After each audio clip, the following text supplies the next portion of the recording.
Let's review the blackout. Blackout. Espresso. Espresso with nutty sesame seeds. Oh. So, mix.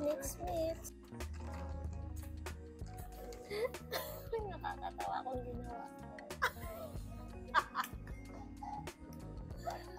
Oh, alam niyo na ha. Ay, ang cute na.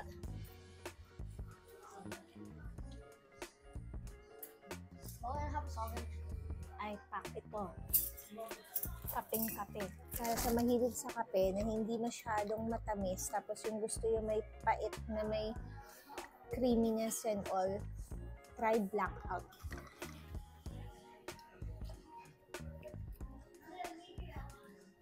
Himalayan cappuccino. Of course, may Himalayan salt.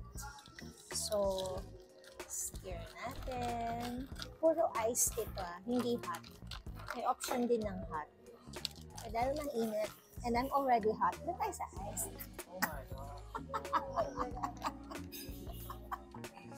Nagre-react sa paligid yung mga anak ko. Na, okay din.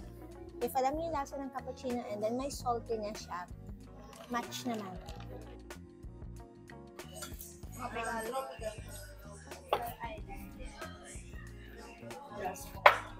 This is Tropical Island with apples and guava and hindi ko na alam yung iba.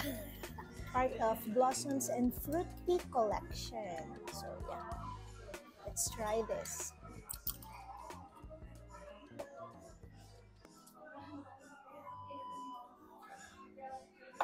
Sarap niya.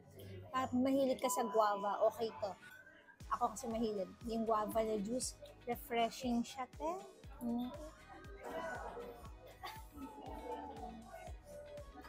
Ho. So very good.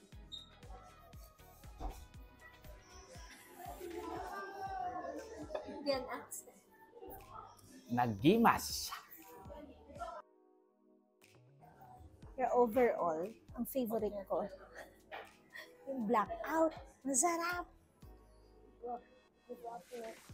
Yung kape at yung sesame seeds, nag-match siya. Matcha seeds.